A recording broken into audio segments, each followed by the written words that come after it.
الله أكبر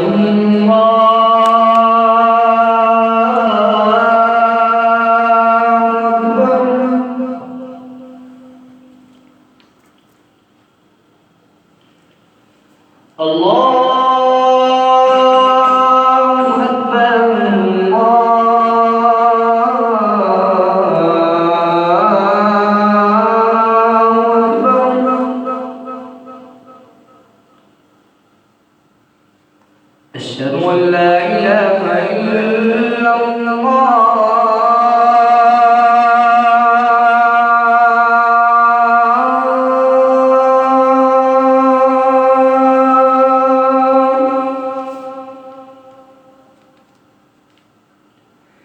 أشهد أن لا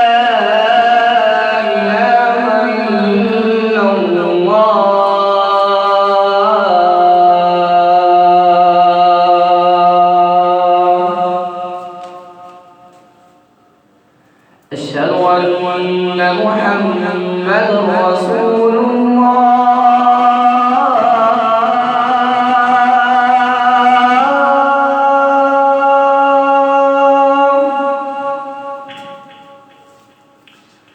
أشهد أن محمدا رسول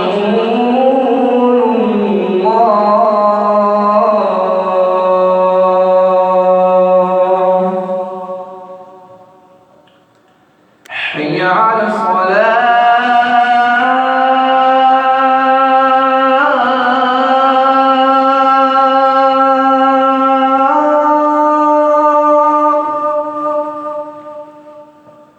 حي على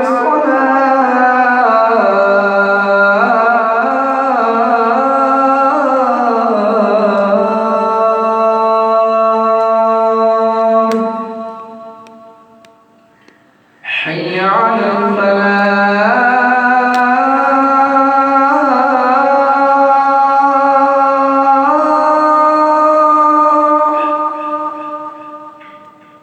حي على الفلاح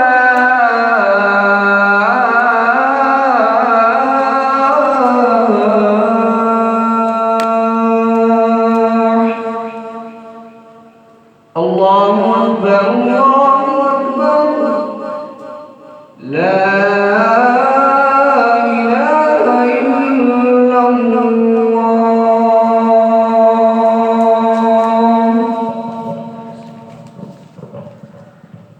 ورحمة الله وبركاته. إن الحمد لله نحمده ونستعينه ونستغفره ونؤمن به ونتوكل عليه ونعوذ بالله من شرور أنفسنا من سيئات أعمالنا من يهده الله فلا مضل له ومن يضلله فلا هادي له ونشهد أن لا إله إلا الله ونشهد أن محمدا عبده ورسوله. يا أيها الذين آمنوا اتقوا الله حق تقاته ولا تموتن إلا وأنتم مسلمون. يا أيها الناس اتقوا ربكم الذي خلقكم من نفس واحدة وخلق منها زوجها وبث منهما رجالا كثيرا ونساء واتقوا الله الذي تساءلون به والأرحام إن الله كان عليكم رقيبا. يا أيها الذين آمنوا اتقوا الله وقولوا قولا سديدا يصلح لكم أعمالكم ويغفر لكم ذنوبكم ومن يطع الله ورسوله فقد فاز فوزا عظيما. اللهم صل على محمد وعلى آل محمد كما صليت على إبراهيم وعلى آل إبراهيم إنك حميد مجيد. اللهم بارك على محمد وعلى آل محمد كما باركت على إبراهيم وعلى آل إبراهيم إنك حميد مجيد رب اشرح لي صدري ويسر لي أمري واحلل عقدة من لساني يفقه قولي اللهم رب زدنا علما رب زدنا علما رب زدنا علما أما بعد فإن خير الحديث كتاب الله فإن خير الهدي هدي محمد صلى الله عليه وسلم وشر الأمور محدثاتها وكل محدثة بدعة وكل بدعة ضلالة وكل ضلالة في النار.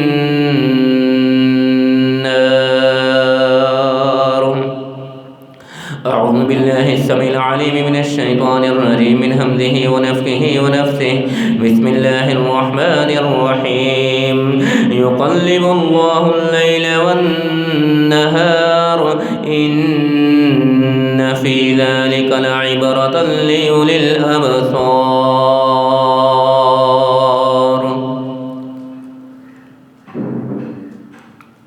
صدق الله العظيم وصدق رسوله النبي الكريم.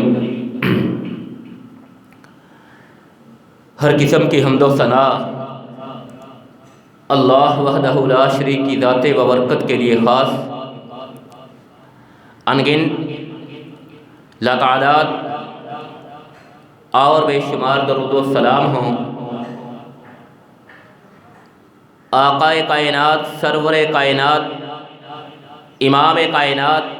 امامنا فی الدنیا و امامنا فی الآخرہ جناب محمد الرسول اللہ صلی اللہ علیہ وسلم کی ذات گرامی پہ بعد از حمد و ثنا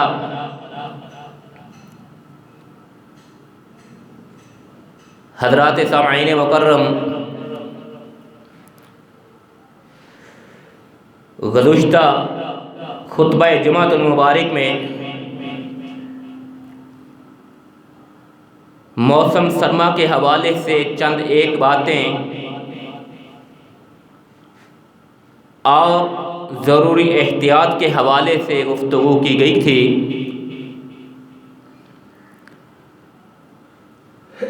سورہ نور کی آیت کے تناظر میں کہ اللہ رب العزت کا فرمان یقلب اللہ اللیل والنہار کہ اللہ ہی ہے جو دن اور رات کو بدل دیتا ہے، جو دن اور رات کو تبدیل کر دیتا ہے. ان فی ذلک لعبرۃ لأولی الابصار، بلا شبہ یہ دن اور رات کے تغیر و تبدل میں، دن اور رات کی تبدیلی میں دیکھنے والوں کے لیے بہت بڑی عبرت اور نصیحت ہے. حضرات، اللہ ذو الجلال والاکرام ہی کی ذات ہے کہ جو دن کے اجالے کو رات کے اندھیرے میں بدل دیتا ہے اور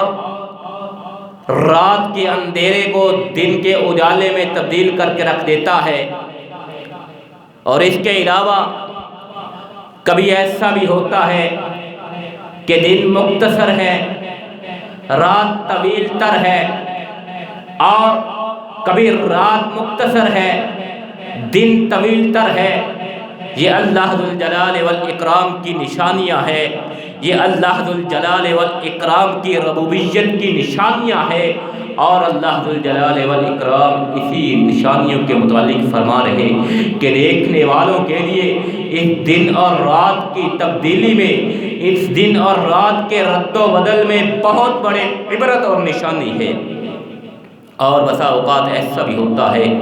کہ دن کا اجالا ہے لیکن اللہ ذو الجلال والاکرام دن کے اجالے کو بادلوں کی اوڑ میں لاتے ہوئے دن کے وقت ہی اندھیرا چھا جاتا ہے، اور بسا اوقات رات کی سیاہی کو، رات کے اندھیرے کو اللہ ذو الجلال والاکرام ستاروں کی روشنی سے مزین کرتے ہوئے پر نور بنا دیتا ہے. رات کے اندھیرے کو بھی روشن کر کے رکھ دیتا ہے اور کبھی گھپ اندھیرا ہوتا ہے۔ یہ اللہ ذوالجلال والاکرام کی نشانیاں ہی تو ہے، یہ اللہ ذوالجلال والاکرام کی انسان کے لیے نصیحت ہی تو ہے، عبرت ہی تو ہے۔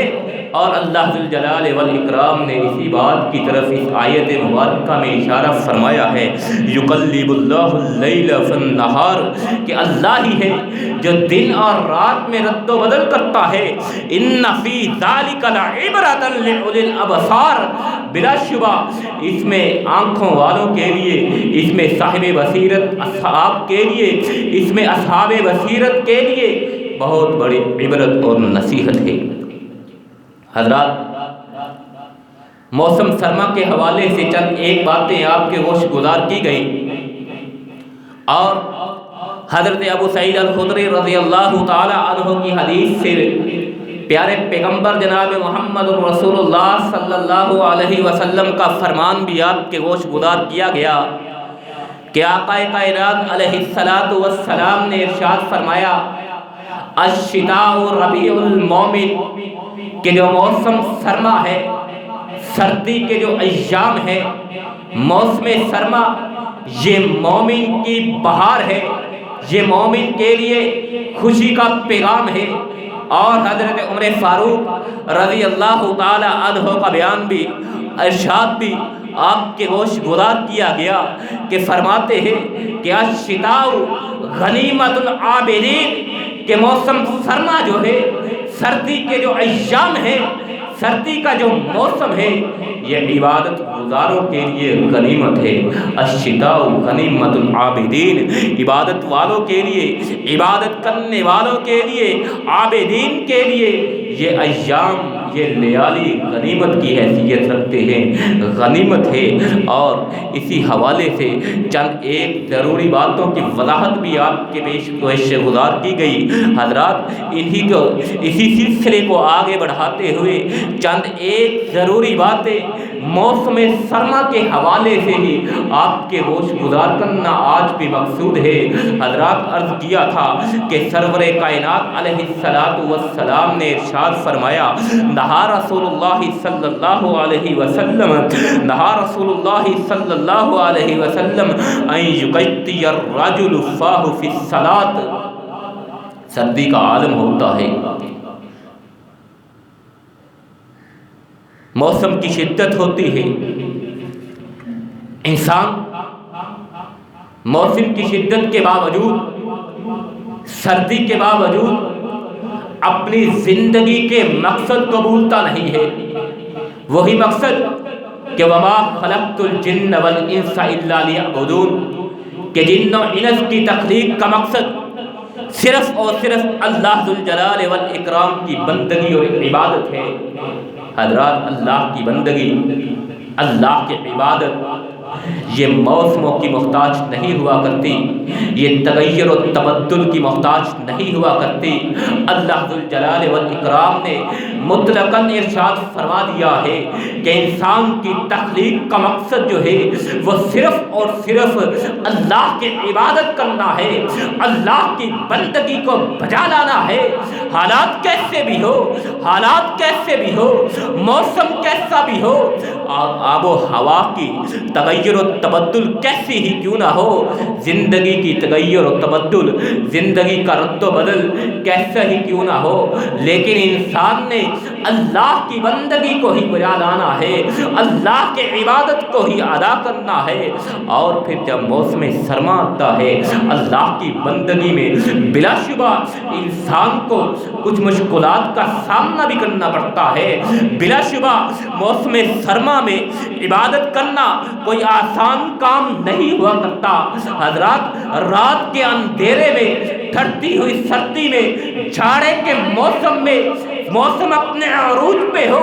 سردی اپنے عروج پہ ہو، اپنے گرم لحاف کو چھوڑنا، اپنے نرم بستر کو چھوڑنا، حضرات یہ معمولی بات نہیں ہوا کرتی، یہ عام بات نہیں ہوا کرتی، یہ آسان بات نہیں ہوا کرتی۔ لیکن جو مومن ہوتا ہے، جو اللہ والا ہوتا ہے، جس کا اللہ کے ساتھ تعلق اور رشتہ مضبوط ہوتا ہے،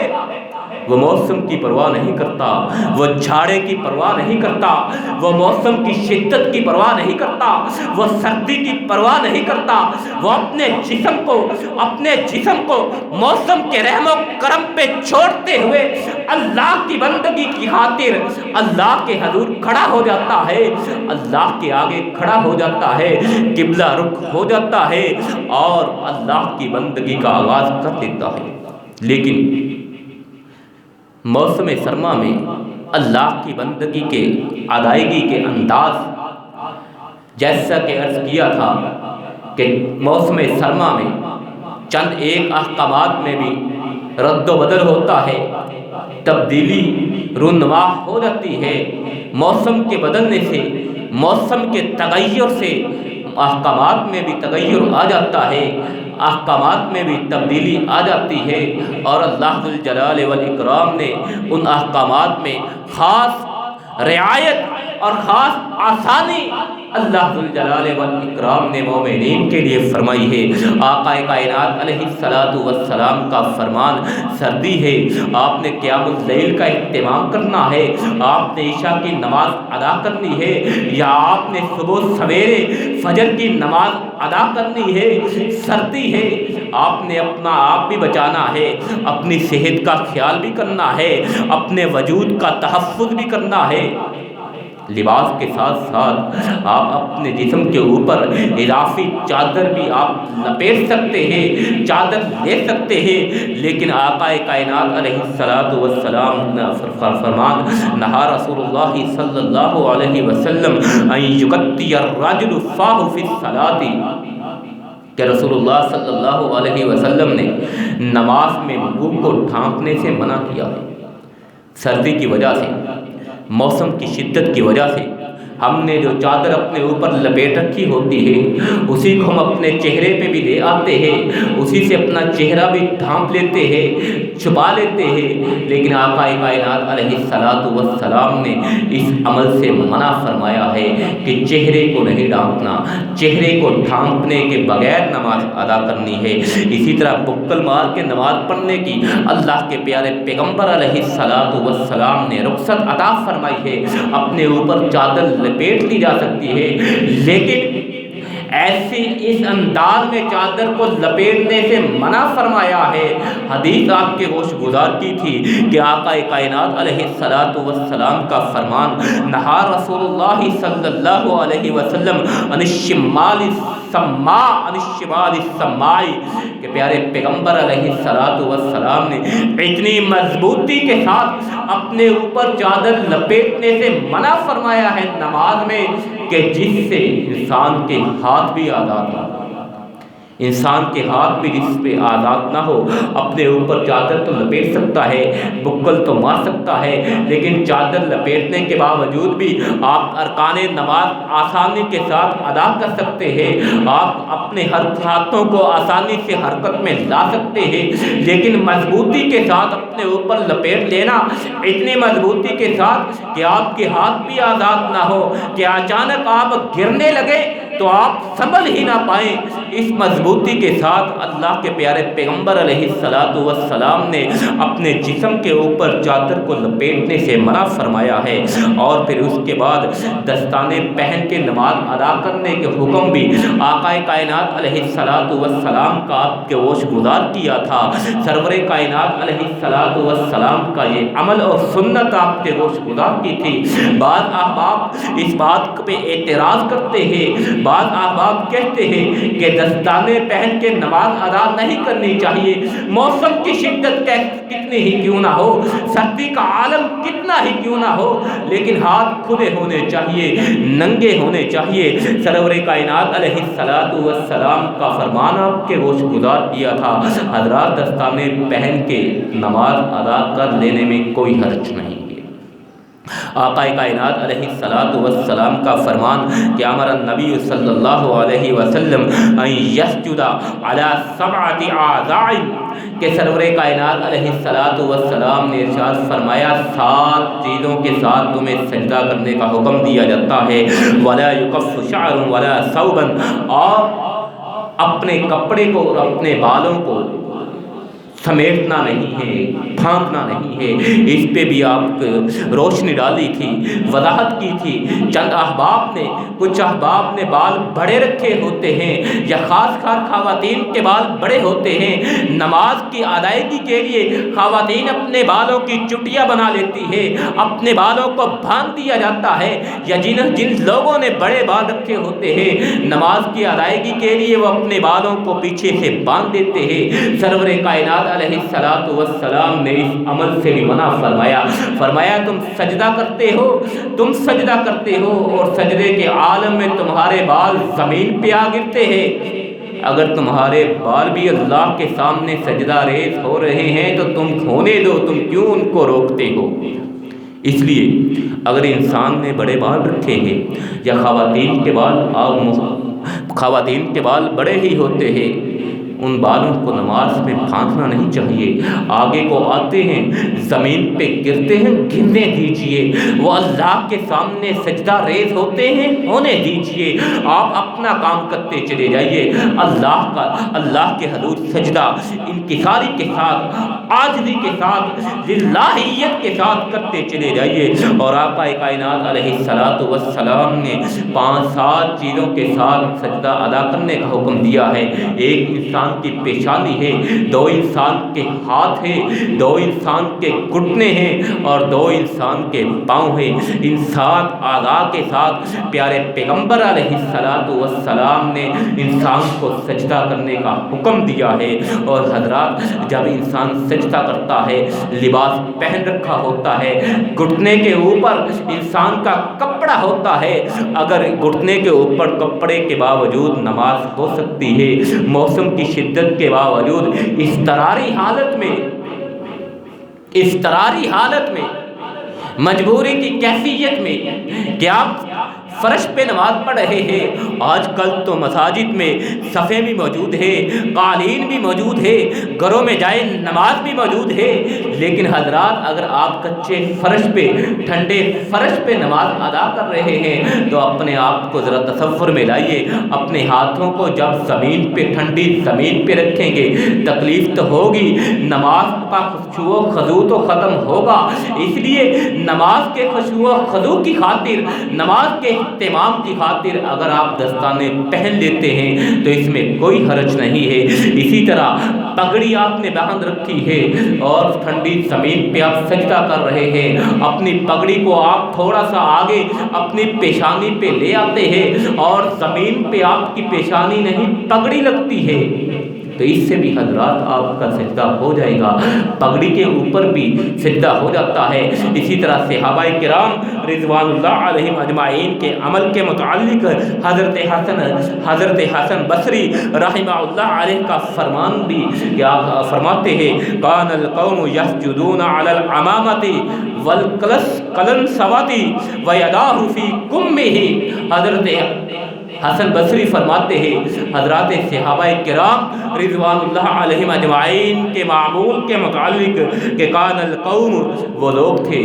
صحابہ کرام کے متعلق ارشاد فرما رہے ہیں، وہ لوگ یسجدون العمامۃ، وہ اپنے عمامے پہ سجدہ کیا کرتے تھے، موسم کی شدت آتی تھی، اپنی پگڑی کو، اپنے عمامے کو تھوڑا سا اپنی پیشانی پہ لے آتے تھے، زمین پہ پیشانی نہیں پگڑی لگ جاتی تھی، سجدہ بھی ہو جاتا تھا۔ والقلنسوۃ، اپنی ٹوپی پہ، یعنی کہ ٹوپی کو بھی تھوڑا سا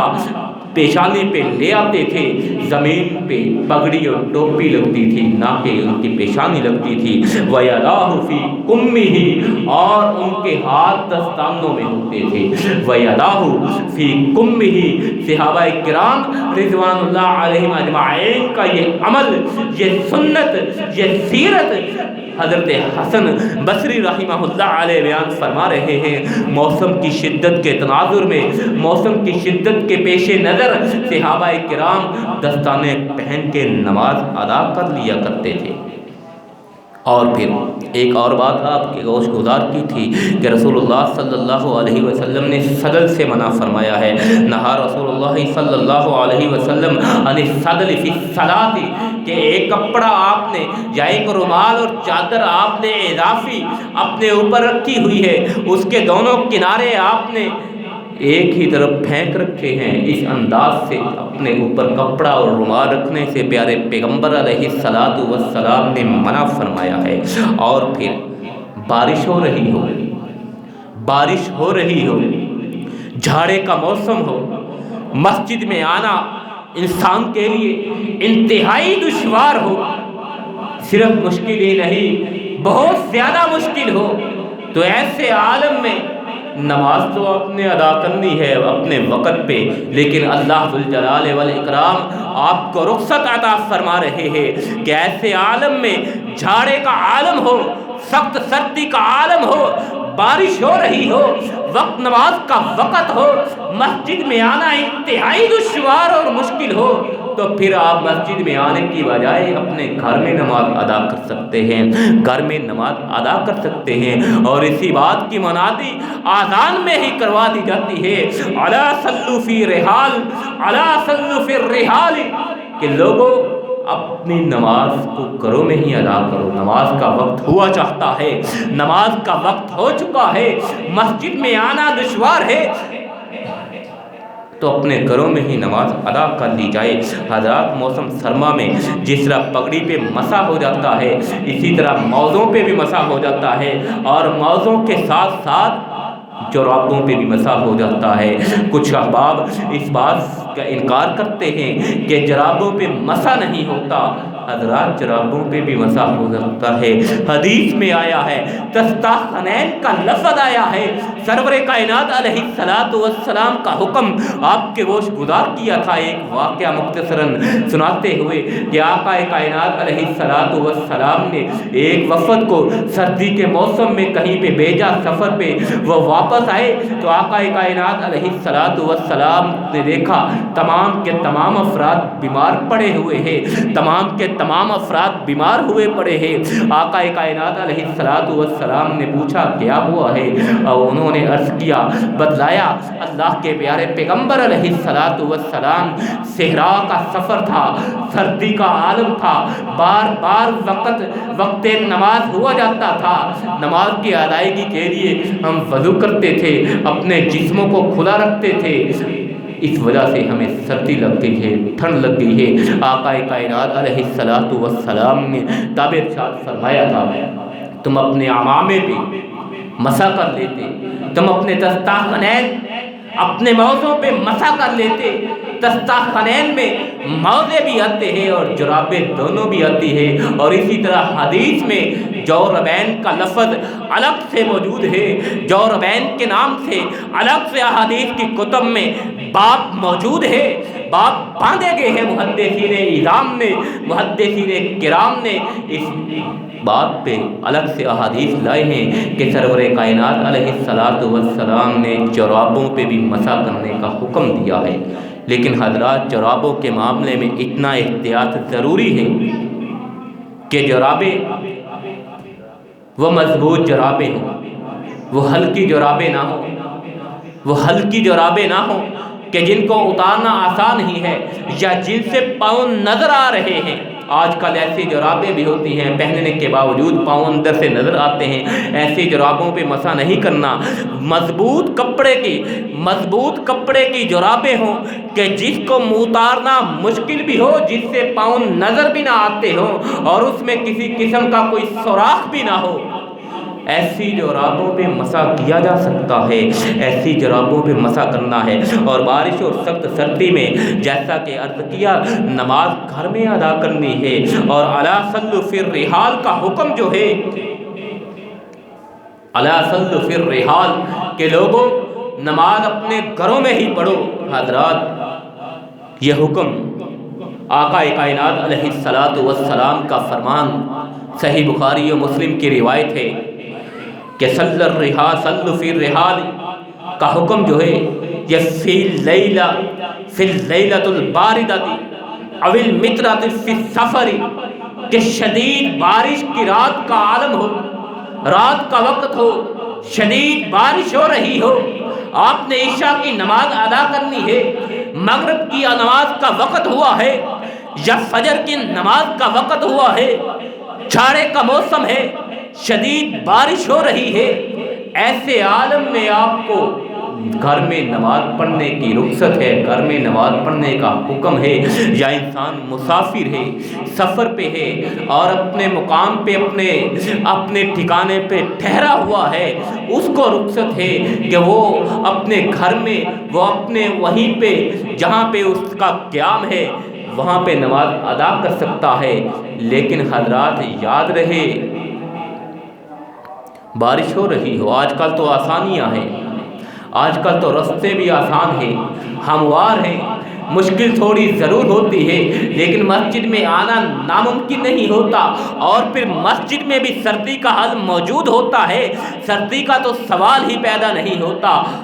مسجد کے اندر بند ماحول ہوتا ہے اور تپش کا، ہیٹ کا اور آگ کا یہ انتظام ہوتا ہے، آپ کو تپش مل جاتی ہے، آپ کو حرارت مل جاتی ہے، آپ آسانی کے ساتھ مسجد میں آ کے نماز ادا کر سکتے ہیں۔ لیکن اس کے باوجود بھی جب سخت سردی ہو، سخت تیز بارش ہو رہی ہو، جھاڑ کا موسم ہو، ایسے عالم میں آپ نے گھر میں نماز پڑھنی ہے، لیکن پھر بھی آپ نے پہلی ترجیح یہی رکھنی ہے کہ مسجد میں جا کے ہی نماز ادا کی جائے، کہ مرد کی نماز مسجد میں ہی ہوتی ہے، مسجد کے علاوہ گھر میں مجبوری کے عالم میں ہوتی ہے، عام حالات میں نہیں ہوتی۔ اور حضرات پھر اس کے بعد ایک بات کہ سردی کا عالم ہوتا ہے، کچھ لوگ بیمار اور بزرگ ہوا کرتے ہیں، وہ مسجد میں آنا تو درکنار، ان کے لیے گھر میں بھی سردی کے عالم میں نماز کی ادائیگی مشکل ہوتی ہے، تو حضرات وہ اصحاب بصیرت ہے، ان کو اللہ نے شعور عطا کر رکھا ہے، ان کو اللہ نے تعقل کی نعمت سے نواز رکھا ہے۔ کیا ہوا اگر بیماری کا ان پہ حملہ ہو گیا، کیا ہوا وہ اگر بڑھاپے میں مبتلا ہو گئے، بڑھاپے میں مبتلا ہونے کے باوجود، بیماری میں مبتلا ہونے کے باوجود اور موسم کی شدت کے باوجود اللہ کے احکامات اس سے ساکت نہیں ہوتے، اللہ کے احکامات اس کو ادا ہی کرنے ہیں، نماز اس کو ادا ہی کرنی ہے۔ کوئی بزرگ ہے یا کوئی بیمار ہے، ہاں اس کو اتنی رخصت اللہ ذوالجلال والاکرام نے دے رکھی ہے کہ بزرگ ہے وہ اٹھ کے مسجد میں آنا تو درکنار، اپنے گھر میں بھی نماز ادا کرنا اس کے لیے مشکل ہے، تو وہ اپنے بستر پہ ہی نماز ادا کر سکتا ہے۔ جب بیمار ہے اس کے لیے اٹھنا ناممکن ہے، اس کے لیے اٹھنا انتہائی دشوار ہے، وہ اپنے بستر پہ نماز ادا کر سکتا ہے۔ اور احادیث میں بلکہ امام بخاری نے اپنی صحیح البخاری میں اس بات کو نقل کیا ہے، اور اس بات کے پیش نظر باقاعدہ ایک الگ سے باب باندھا ہے کہ الصلاۃ علی الفراش، الصلاۃ علی الفراش، کہ بستر پہ نماز پڑھنے کے حکم کے متعلق امام بخاری نے الگ سے باب باندھا ہے۔ اور حضرت انس بن مالک رضی اللہ تعالی عنہ ان کا عمل نقل کیا ہے کہ وصلی انس علی الفراش، کہ حضرت انس رضی اللہ تعالی عنہ بڑھاپے کے عالم میں، اپنے بیماری اور بڑھاپے کے عالم میں اپنے بستر پہ نماز پڑھ لیا کرتے تھے۔ اور صحیح بخاری کی ہی روایت ہے کہ ان النبی صلی اللہ علیہ وسلم کان یصلی وعائشہ معترضۃ بینہ وبین القبلۃ علی الفراش الذی ینامان علیہ۔ حضرت رسول اللہ صلی اللہ علیہ وسلم رات کو تہجد کی نماز ادا کر رہے ہوتے تھے، اپنے بستر پہ ہی تہجد کی نماز ادا کر رہے ہوتے تھے، اور حضرت اما عائشہ صدیقہ رضی اللہ تعالی عنہ قبلہ اور رسول اللہ صلی اللہ علیہ وسلم کے درمیان میں لیٹی ہوتی تھی، اور جب رسول اللہ صلی اللہ علیہ وسلم نے الذی ینامان علیہ، جب رسول اللہ صلی اللہ علیہ وسلم نے سجدہ کرنا ہوتا تھا، ایک روایت میں آتا ہے آقا کائنات علیہ الصلوۃ والسلام حضرت اما عائشہ کے پاؤں پہ یا ٹانگوں پہ ہاتھ مارا کرتے تھے، انگلی مارا کرتے تھے، وہ اپنی ٹانگوں کو سمیٹ لیتی تھی۔ حضرت رسول اللہ صلی اللہ علیہ وسلم اس ایسے عالم میں سجدہ کر لیا کرتے تھے، اور رسول اللہ صلی اللہ علیہ وسلم کے سجدہ کرنے کے بعد حضرت اماں عائشہ صدیقہ رضی اللہ تعالی عنہا اپنی ٹانگوں اور پاؤں کو دوبارہ سے سیدھا کر لیا کرتی تھی۔ حضرات، یہ بات اس بات کی دلیل ہے، یہ حدیث اس بات کی دلیل ہے کہ بستر پہ بھی، لیکن یاد رہے مجبوری کے عالم میں نماز ہو سکتی ہے، بستر پہ نماز ہو سکتی ہے، اضطراری حالت میں، مجبوری کے حالت میں۔ اور اسی طرح ایک اہم مسئلہ ہے، آج کل مساجد میں ہیٹر کا اہتمام کیا جاتا ہے، حرارت حاصل کرنے کے پیش نظر آگ جلائی جاتی ہے، اور بعض لوگ کہتے ہیں کہ مسجد میں آگ نہیں جلانی چاہیے، اور خاص کر آگ کے سامنے، صف کے آگے نمازیوں کے سامنے ہیٹر نہیں چلنا چاہیے۔ اور یہ بھی حقیقت بھی ہے کہ رسول اللہ صلی اللہ علیہ وسلم تو اتنا اہتمام کیا کرتے تھے کہ آپ نے نماز ادا کرنی ہے، سامنے ستھرا رکھا ہے، لیکن ستھرے کے بھی رسول اللہ صلی اللہ علیہ وسلم سامنے نماز ادا نہیں کرتے تھے، بلکہ تھوڑا سا ہٹ کے اس کے دائیں یا بائیں طرف ہو کے آقا کائنات علیہ السلام نماز ادا کرتے تھے، تاکہ دیکھنے والے یہ نہ سمجھے کہ اس ستھرے کو سجدہ کیا جا رہا ہے۔ یعنی بت پرست لوگ موجود تھے، بتوں کی پوجا کرنے والے موجود تھے، وہ یہ نہ سمجھے کہ یہ بھی اس کی پوجا کر رہے ہیں، اس کو سجدہ کیا جا رہا ہے۔ وہ حقیقت ستھرے کو سجدہ نہیں ہے، بلکہ اللہ ذوالجلال والاکرام کو سجدہ کیا جا رہا ہے۔ اسی طرح اگر مسجد میں آپ نے ہیٹر جلانا ہے تو جلا سکتے ہیں، آگ جلانی ہے تو جلا سکتے ہیں، لیکن اس آگ کو، اس ہیٹر کو نمازیوں کے سامنے نہیں ہونا چاہیے، بلکہ اس کا رخ تھوڑا سا تبدیل ہونا چاہیے کہ سجدے کی طرف آگ کا رخ نہ ہو، کہ جہاں پہ انسان نے، لوگوں نے سجدہ کرنا ہے، آگ اس کے سامنے ہو رہی ہو۔ آج بھی دنیا میں آتش پرست موجود ہے، آج بھی دنیا میں آگ کی پوجا کرنے والے موجود ہے، مجوسی موجود ہے۔ وہ کہیں آپ کے عمل کو دیکھ کے یہ نہ سمجھے کہ یہ بھی ہماری طرح اللہ کو چھوڑ کے آگ کو سجدہ کر رہے ہیں، جبکہ آپ حقیقت میں آگ کو سجدہ نہیں کر رہے، بلکہ اللہ ذوالجلال والاکرام کو ہی تو سجدہ کر رہے ہیں۔ حضرات، یہ اہتمام ضرور ضرور مساجد میں کرنا چاہیے۔ آپ نے حرارت لینی ہے، آگ کی سہولت موجود ہے، ہیٹر کی سہولت موجود ہے، سہولت سے ضرور فائدہ اٹھائیے، لیکن اہتمام کے ساتھ، کہ کوئی آپ کے عقائد پہ سوال نہ اٹھا سکے، کوئی آپ کے نظریات پہ انگلی نہ اٹھا سکے، کوئی آپ کا اللہ کے ساتھ رشتہ مشکوک قرار نہ دے سکے۔ اور اسی طرح ایک اہم بات کہ سردیوں کے موسم میں ہم کچھ ایسا لباس خریدتے ہیں جو غیر مسلموں کے دیش سے آیا ہوتا ہے، غیر مسلموں کا لباس ہوتا ہے۔ کچھ لوگ اس کا سوال اٹھاتے ہیں کہ کیا غیر مسلموں کی مستعمل چیزوں، کافروں کی مستعمل چیزوں میں، کافروں کے مستعمل لباس میں کیا نماز ہو سکتی ہے؟ تو حضرات، کافروں کے مستعمل جو لباس، جو چیزیں کافروں کے استعمال میں رہی ہوں، اگر ان کو دھو کے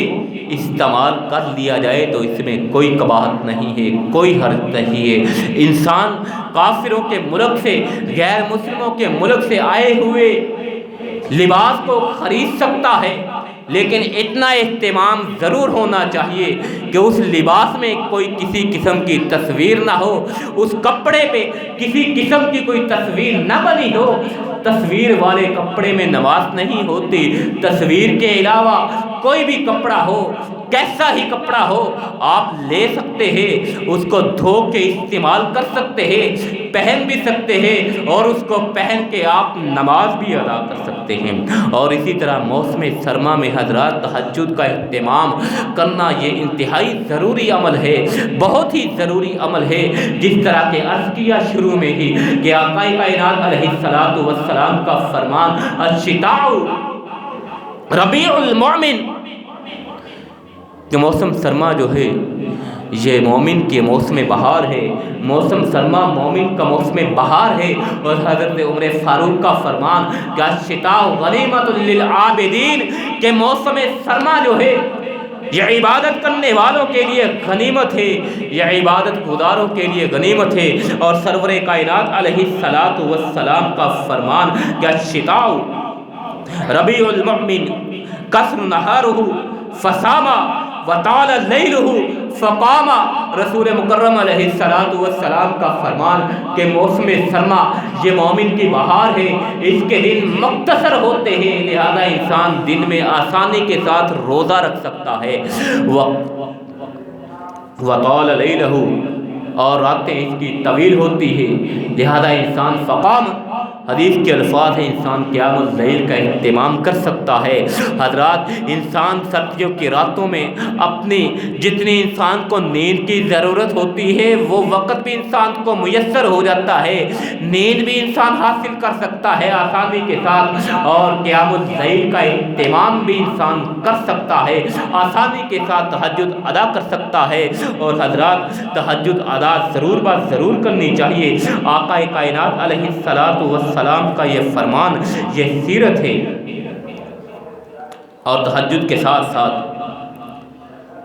روزوں کا اہتمام بھی موسم سرما میں کثرت کے ساتھ کرنا چاہیے۔ سوموار کا روزہ رکھنے کی کوشش کرنی چاہیے، جمعرات کا روزہ رکھنے کی کوشش کرنا چاہیے۔ ایام بیض 13، 14 اور 15 ہر مہینے کی، حضرات یہ 2 ہی تو مہینے ہوتے ہیں سردیوں کے، یہ چند ایک روزے رکھ لینے سے حضرات انسان کے اعمال، انسان کے درجات اللہ کے ہاں بہت زیادہ بلند ہو جاتے ہیں۔ رسول مکرم علیہ الصلاۃ والسلام کا فرمان، من صام یوما فی سبیل اللہ بعد اللہ وجہہ من عن النار 70 خریفا،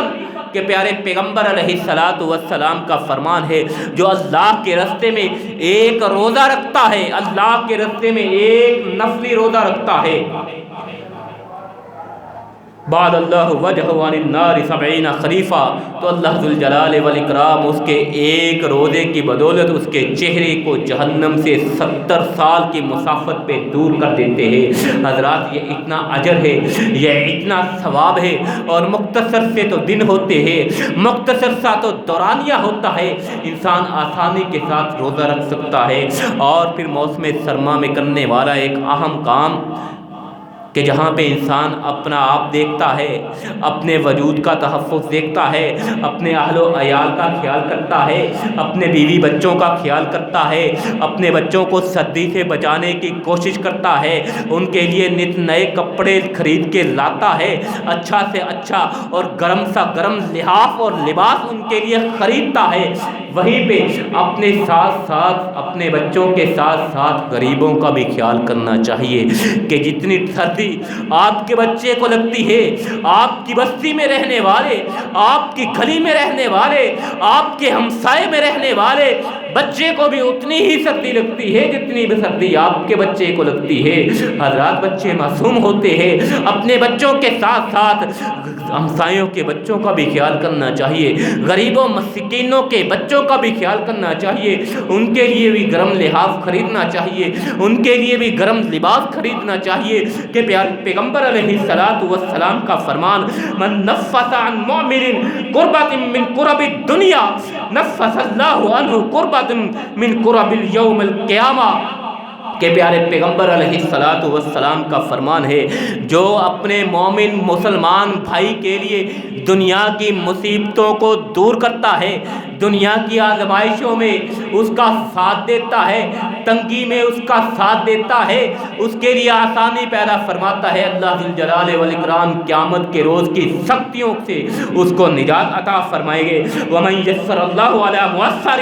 يَسَّرَ اللَّهُ عَلَيْهِ فِي الدُّنْيَا وَالْآخِرَةِ، جو لوگوں کے لیے آسانیاں پیدا کرتا ہے، اللہ ذوالجلال والاکرام دنیا و آخرت کے معاملات میں اس کے لیے آسانیاں پیدا فرما دیتے ہیں۔ اس لیے حضرات، سردی کے موسم میں خاص کر اپنے اور اپنے بچوں کے ساتھ ساتھ اپنے پاس اور اپنے پڑوس میں رہنے والے ہمسائے اور غریبوں کا بھی خیال کرنا چاہیے، ان کی طرف بھی دیکھنا چاہیے، ان کے بچوں کی طرف بھی دیکھنا چاہیے، ان کے لیے بھی گرم اور نرم، ان کے لیے بھی گرم لحاف خریدنا چاہیے، ان کے لیے بھی گرم لباس خریدنا خریدنے کی کوشش کرنی چاہیے۔ اگر آپ آج کسی کو گرم لباس مہیا کریں گے، کسی کے بچے کو آپ سردی سے بچائیں گے، اللہ ذوالجلال والاکرام آپ کو اور آپ کے بچوں کو قیامت کی سختیوں سے بچائیں گے۔ کسی کے لیے آپ آسانیاں فرمائیں گے، اللہ ذوالجلال والاکرام آپ کے لیے بھی، آپ کے بچوں کے لیے بھی دنیا اور آخرت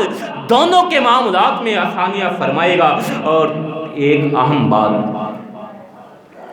دوسروں کے لیے تکلیف کا باعث نہیں ہونا چاہیے کہ پیارے پیغمبر علیہ الصلوۃ والسلام نے ارشاد فرمایا المسلم من سلم المسلمون من لسانہ و یدہ، کہ مسلمان وہ ہے کہ جس کے ہاتھ سے